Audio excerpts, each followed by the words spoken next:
Welcome back to Behind the Print podcast, where we feature industry leaders and uncover the creative minds and their businesses within the world of professional printing. Our mission is to provide you with inspiring, actionable resources that elevate your business projects and accelerate your journey to excellence in profit and print. Today's episode is Luxury Real Estate Unlocked, and I'm joined today by powerhouse broker and licensed Texas auctioneer from Cooper Sotheby's International Realty. We have Debbie Stevenson. Hi, nice to meet everyone. We are so glad to have you on the show, Debbie. How's your day been? Compared to yesterday, it has been quite easy going. So stay that way, okay? Exactly. Well, we're off to a better start today already. Okay. I just have to know, who do you serve as a broker, associate, and auctioneer? I sell a lot of property between the brokerage is based in Austin, Texas. And I service the area, which is a large swath between along I-35 between Austin and Waco. Two names that I'm sure all of your viewers are quite familiar with. Yeah. And we sell houses primarily focusing on acreage, the luxury part being usually 10 to 20 acres in this area, equestrian properties, farm and ranch. So for those equestrians and specific niche industry people who are looking to buy a property, how do you help those people? Well, it depends on what kind of horse they have. Your quarter horse folk, which, as you know, the Quarter Horse Association is based here in Texas. That's the smaller stock horse, although they've been Mhm. breeding them upward. You should see the size of my big, beautiful bear. He's just the largest quarter horse I've ever seen in my life, hence the name. And they usually require a smaller stall, like a 12-foot by 12-foot stall. Their arenas will typically be bigger. But then you have the warm blood set of buyers. They're going to be looking at, because of the sheer size of their horses, they would make my big, beautiful bear look like a little pony. And these horses require at least a 16 by 16 stall. They're going, but funnily enough, a smaller arena because a dressage horse is going to be working within a very confined space because it's a very precision partner-based routine. But Right. if they are using them, say, as a thoroughbred or a warm blood for jumping or eventing, now they're going to need both the small arena and a huge one. And I'm sorry, but in Texas, when we can have temperatures soaring above 100 degrees, most of us are probably, if we're really competing horses, we don't want their coats bleached and we don't want to pass up from the heat. We're looking for a covered arena too. For sure. So sounds like they need a lot of space. Yes, in Texas, because we do have a lot of drought conditions, the ideal size for the head count is at a bare minimum where you are providing them forage, where they're basically stalled, is an acre and a half per head. That means per horse. Right. The same with cattle ranches. You know, you've really got to have a lot, at least 2 to 2.5 acres per head. Interesting. Interesting. So, how does your agency stand out from other real estate professionals that do this too? Well, the Sotheby's brand really started more than 300 years ago in London. Okay, as an Wow. auction house. And it was something that actually I grew up. My mother was a huge Sotheby's fan. She was deep into art. And so for me, going to Sotheby's seemed to be just the logical selection, Yeah, and logical totally. choice. But they started out auctioning art and people's most prized, what we say as people's most prized possessions, and grew the name that way. It eventually, the headquarters moved to New York, where it is now. And of course, our arch rival is Christie's. But it wasn't until the 70s, actually 2 years after my mother passed, and she would have been so amazed to have seen this, that it branched into real estate. And so we've taken the same concept of luxury possessions into the real estate market. And we are really well equipped to deal with this kind of, I would say, buyer who often wants to remain anonymous, who perhaps has multiple properties, is seasoned, they've encountered us through other avenues. We can also offer, which is why I have my Texas auctioneer license, we can also Right. offer the full package in that we can dispose of their art at different level platforms, or we can acquire it for them. And we can liquidate or acquire through different auctions. They're the all important, say, agricultural exemption through livestock, which is quite often what they need, particularly in Texas, because we do not have a state income tax. And Right. those property taxes can price you out of home and house. So that brokerage is just really setting you guys apart in this industry. Yes, and we are very, very, very concerned about quality in our advertising. It's very controlled, it's very streamlined. So you will see a Sotheby's trend and a logo that is just not messed with from one discipline to the next. So it is easily recognizable and it is a flag bearer of absolute quality and a high standard of service, which we all bring to the table. All of us have to be very seasoned to even be brought into the brand. And I love how you mentioned luxury because just looking over some of your printed files that you print with us, oh my goodness, it screams luxury. The finish is amazing, and all the images that you take are so professionally done. And I love the writing style. The story is gorgeous. But maybe you could tell us a little bit about how you use your print materials to stand out in the real estate industry. I'm a little bit different from your typical broker in that I haven't spent Yeah, my entire career in brokerage. I right. actually started out in journalism and worked my way So up to being a interesting. correspondent with Reuters. So I bring that into play, and that's where you all see the printed stuff in that there is a lot of stuff. We're very limited on what we can say and advertise because we're Right. limited in the number of photos and in the number of words that we can put on your multiple listing platforms, Hmm. which is what Zillow picks up and Realtor.com. Those two search engines are only as good as the agent input. But the different MLS platforms will limit you on what you can do. For example, Central Texas MLS, which governs the area between Waco and Austin, such as Belton, Salado, Temple, and Passes, you can load up 48 photos. That may seem like a lot, but when you've got a 10,000 square foot home on 13 acres, you're still so limited in what you can show. Right. Austin's even more restrictive, only 40 photos, but they give you a longer write out. But people's attention span just isn't there. So I learned in Right. journalism that there are three types of directions that you write for. The headline person who wants the photo, the catchy headline, and maybe they'll read the photo caption. And maybe they'll read a little bit of the first paragraph. And then you've got the intermediate reader who likes to pick out some highlights, Hmm. who likes to have a little bit, and then you've got the detail person. Oh my gosh, they want to know the nuts and bolts. And that's where I come to you guys. So I do what we call the spec books.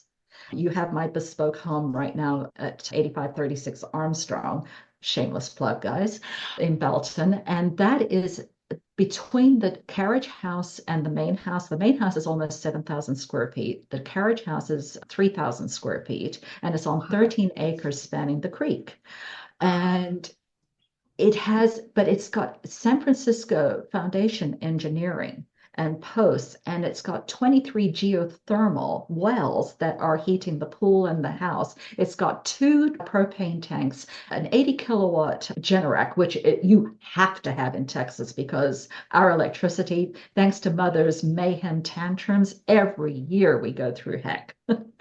And people want to know this kind of stuff because we need to know that we've got backup power. We need to know that if the creek becomes a raging maniac, that house is going to withstand it. And we need to know the elevation is 9 feet above the 500-year floodplain because there's a creek that does rise. And Right. it's been doing that more frequently than not. So all of those details go in to the spec book that I have printed with you guys. But I'm a little bit different I don't use my marketing team for that because I'm an old editor and it doesn't matter how good you are. I predate Chat GPS or whatever they call it, GT, whatever. You can tell I don't use it. And That's good. I go by my style, which is more AP. And I just let's just say I want my style my way when I'm showcasing my properties. And that's just so interesting how you can fit so much into one little book and have all those details in there for all those different types of clients. That's so Mhm. smart. It goes back to the newspaper days. back in the day, for anybody who's out there that still remembers that, we used to have to condense a lot of information in a limited set of inches. And so Wow. you become very, very careful about your words, short bullet point sentences. Right. And when you say have a reporter who has turned in a 12-inch story and you've only got 10 inches, and they are just packed with information, then becomes the editor's job to get that last 2 inches into that copy, because maybe those last 2 inches are the one key that the reporter was trying, or the story was really needing to be complete. And so you learn to really go back through and edit down those sentences. And you can typically find 12 out of the 12 inches, a good 10 inches. Sometimes you can get it down to 9. And then you can do a pull-out quote. That is so interesting. I never even thought about it like that, but even in my work, I totally see what you're saying, where you have to shorten things up, make it Mhm, nice and tidy, stay specific to the mhm. point. Right there, I can totally change things up. We can Yeah, lose the word totally and gain a line. so cool. So, what major milestones have defined your career? I mentioned that I lost my mother very early in my life. I'm sorry. And there were two big things that I remembered for her, because Mhm. she was in banking. It was the world according to Reuters, the flagship of the British Empire, which my Mhm. mother was born in England. And she made sure I was born in England. And so all through the short years that I had, I was told all about Reuters, that I should always listen to the world according to Reuters. And then she loved art. She loved finding good artwork. And of course, we had a pilgrimage when we went to London to the Mhm. Sotheby's auction house. I mean, to her, Sotheby's was everything. So when I was in journalism, it was kind of something that I just felt I wanted to do for her, climb my way up there. But there comes a time when you just realize that it's time for a change. And real estate, I'd always loved it. As I moved around with my husband, he was military, we acquired properties. I always loved flipping homes, but selling it or doing something like that just wasn't an option. Journalism fit in well with the US military lifestyle, in that we moved around, and that kind of lifestyle really fit in well to journalism. But once the kids were grown and journalism was starting to lose its luster, I covered the Fort Hood shooting. It's not what's now Cavazos, but back then it was called Fort Hood. And I realized there's only so many times you can stick a mic in someone's face and say, okay, now that the world has shot all over you, how do you feel? And Right. I was ready for change, and real estate seemed to be the next thing. And of course, the progression to, as I acquired experience and I rose up in sales price, Right. but I never forget where I've come from. I still work as hard for the $300,000 house as I'm going to for the 3 million. Okay. That's And amazing. it's important to keep that perspective. Yeah.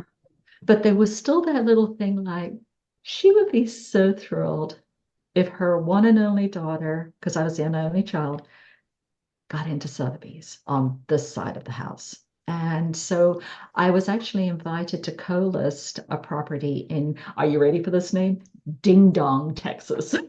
It's on the banks of the Lampasas. And a colleague who had, a former brokerage colleague, had gone on to Sotheby's, and she invited me to co-list because it was an acreage property. It was 40 acres overlooking the Lampasas.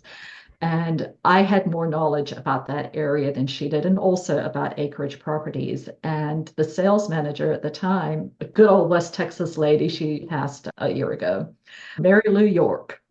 She called me up and she said, Debbie Stevenson, I have been told that if I don't bring you into Sotheby's, I am missing out. And so it went from there. It was funny, right up until her passing.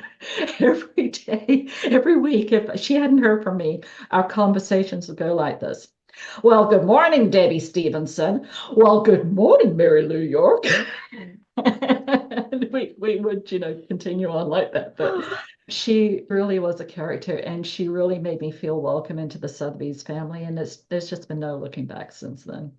And just hearing from her every week. Right up until the time that she passed away. Yeah. Wow. Wow. I love that. I wish I could mimic her accent. I'm telling you, she was a character. So my next question, I'm wondering, what are some challenges holding you back in the industry right now? I think one of the biggest issues has been the lawsuit for the buyer commissions with the National Association of Realtors. I think as a former journalist, one of the biggest frustrations for me was I know the reporting pool and I know how they work. It's not that they wanted to feed us misinformation. That was couldn't be furthest from the truth. They were feeding what they were being given. And most reporters, Mm-hmm. particularly out in Missouri where the lawsuit originated, Mm-hmm. have probably only owned one or two houses if they've even owned a house. It's not a high paying profession by any stretch of the imagination, but it's a powerful profession.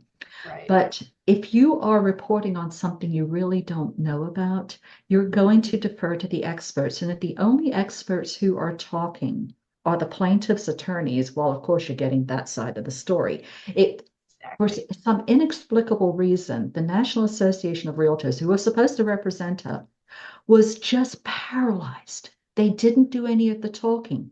They left it to those of us on the ground to pick up the pieces and explain to everybody buyer commissions are not set in stone.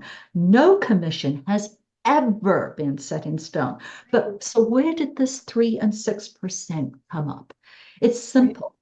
When you're setting or calculating your income, you look at what it takes to survive where you are living. Lawyers do that. I can guarantee those plaintiffs' attorneys did that. Yes. Doctors do that. Your employer has done that. Mm-hmm. And they're going to base how much they pay you based on that too, so they can attract talent, but also so that they can afford to keep their operations wherever they're operating. Well, when you look at the average sale price per house, it doesn't matter whether it's 3 million in California or 300,000 in Killeen, Texas. Okay. You calculate, okay, I make one sale a month. Okay. This is what it costs for me. I have to buy that $300,000 house too. I have Mm-hmm. $300,000 level overheads. And where it came was the national average, no matter where you are, applied. And that was where that 3%, it takes 12 sales at this amount, earning 3% after I pay my taxes, my brokerage fees, my overhead. This is what it takes for my mortgage and my utilities and my expenses to send my kids to school, to put clothes on my back, to keep my car running, to run you around to find that next $300 house, Right. $3,000 house. And so that was where that average set in. And then the sellers, the listing agent would negotiate the actual commission rate, Right. and that would be then published on MLS as a 50-50 split. So if a listing agent had negotiated 5%, it was 2.5% posted on MLS. If you bring us the buyer, you're going to get 2.5%. Right. The listing agent obviously was getting 2.5% as well. Mm-hmm. There have been times where if you wanted full staging, I have negotiated 7%. I would give that extra 1% went to me because I'm doing staging for you. I Yeah. have to have a warehouse. I have Yeah. overhead cost to move that stuff in. I have to purchase that stuff. I have to bring it back. I have to replace it if it got scratched. Or I have to use some other furnishings because we can't have the same furnishings pop up every time. So Yeah. that was where the misunderstanding came. So we are still doing it's not, we cannot publish that the buyer advertise now to the buyer's agents. Okay, you're going to get this if you come to us. So we have to do it now in other ways and say, come to us and the buyer's agent has to say, is the seller willing to do? Now, the seller doesn't always say, yes, I'm going to do this up front. As the listing agents, we now have to say, do you want to do this? What do you want? And if you do, what do you want to offer them? Right. So they may be paying me my 3% because I stick as a listing agent. That is my minimum, depending on what else you want. Yeah.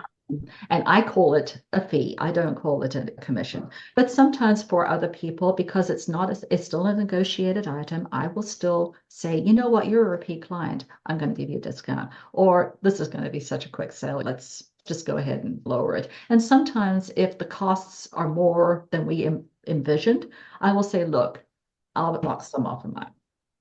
But at the same time, nothing is set in stone. That's a violation, and that's what we were accused of doing. And that couldn't have been further from the truth. Yeah, that sounds like a Everything's huge setback. negotiable. Even if we do have it in the contract, Uh-huh. I'm earning 3 or 2 or 4%. Sometimes just to get the place sold, we're going to help the seller, the buyer. We come together and we say, look, this seller is so tapped, this buyer's lender requires this. Let's deduct and let's just get them to the closing table. So nothing ever was, absolutely ever was set in stone. But all these headlines have now created such confusion that, and the NAR has really received an industry backlash because of this. But the confusion now is set, and we have to really sit down, and that has probably been the biggest uphill battle that most of us have faced. Plus, and it couldn't have come at a worse time, in which interest rates have been climbing and all the talk of tariffs and how expensive things are going to be. And then we got people sitting on 2% interest rates just saying, I don't want to sell my house because I don't want to have to pay a 7% mortgage. Right. So all of those factors have created a perfect storm in real estate that we're now having. You have to be really on top of your game to know how to navigate that and work through it. But if you think about 7% interest rate, gosh, that's frightening, right? Yeah. Look at the historic high was 18% at the end of Jimmy Carter's term, and you look at the historic low, which was the COVID pandemic at 2%, which I'm sitting on. You do the average of that, 7% is the average. And the prices are coming down. When we were all bidding 50, 150,000 over list, those prices were stupid high. They were crazy. It was a bubble market. But now they're coming down. So even though your interest rate's gone up, your housing prices come down. So we're averaging out. But that Making it has to be even. explained. Right. Yeah, no, that was a great explanation though. Yeah, and that was the whole premise of the lawsuit, in that Right. we supposedly was setting in stone, and perhaps some more poorly, some agents who were just willing to chat, and you could tell that they were being interviewed probably by the buddy of the reporter, and Yep. they didn't really understand it either, because none of us really understood what was going on. Because again, our trade association, which was the one being sued, didn't do any talking. And we were all sitting here thinking, why are we being sued when this is absolutely not the case? Are we missing something? Right. But if you really understand that conspiring a to set a commission rate is a violation of the antitrust laws. Talking about it out loud, saying, well, I do 6% and that's all I'm doing. That's the standard practice. That is an absolute violation. Yeah. Everything is negotiable Mm-hmm. in real estate. That old saying, until you hear no, it's negotiable. I Period. love that. That's And that interesting. includes commissions. Right. And I Wow. can promise you, I'll negotiate up. You start wanting more and more from me. I know my worth. Okay. And Totally. that's what agents have to know. They have to know what it takes to stay in the industry, and they have to know their value. And they have to, then when they say, I bring this value to the table, by golly, you better bring it. So if you had a day completely free to spend however you'd like, would you be with the horses? Of course. Although my horse, last week I went up to him after the open house. It was one of the warmer days that we've had in Texas, reminding us that summer's still to come. Yeah. And my horse was bred in Canada, and he came down from Montana actually. And he's not quite acclimated to Texas. He was in his stall and he saw me coming and he shot out and turned around as if to say, not today, Josephine. The weather here is bearable. That Yeah, is and be so there. interesting. And he just stopped at a distance, and I took a step forward and he took a step back. Yeah. It's like, mm-mm. He's like, not today. It's too hot. And I was like, dude, I'm still in my open house clothes. I'm like, Bear, do I look like I'm ready to drive? That is so cute. Oh, we're up here in Montana too, so I'm right there with him. I feel his pain. He probably loved talking to you right now. Awesome. Debbie, tell me, how can our listeners get in touch with you or work together? Okay. My website is DS, as in Debbie Stevenson, Central Texas Realtors with an S.com. That's my website. Or you can just look me up on Facebook, Debbie Stevenson Realtor, or you can call me at 512-468-8210. If I don't pick up, text me, please. Awesome. Well, you guys heard her. DS Central Texas Realtors.com. DSCentralTexasRealtors.com. Yes, you can find Perfect. all about me except for my little secrets. Thank you so much for being on the show today, Debbie. Well, thank you for the invitation. Amazing. Well, that's a wrap on another episode of Behind the Print podcast. Thanks to our listeners for joining us as we've explored the artistry and innovation of the printing world. Remember, having a strong vision, building the right strategy, and using tools like print to amplify your message will make your brand stand out from the crowd. If you've enjoyed today's episode, be sure to stop by printingcenterusa.com and get yourself a free sample pack to share with your fellow business enthusiasts. Until next time, keep those creative sparks flying, and remember, there's always more to discover behind the print.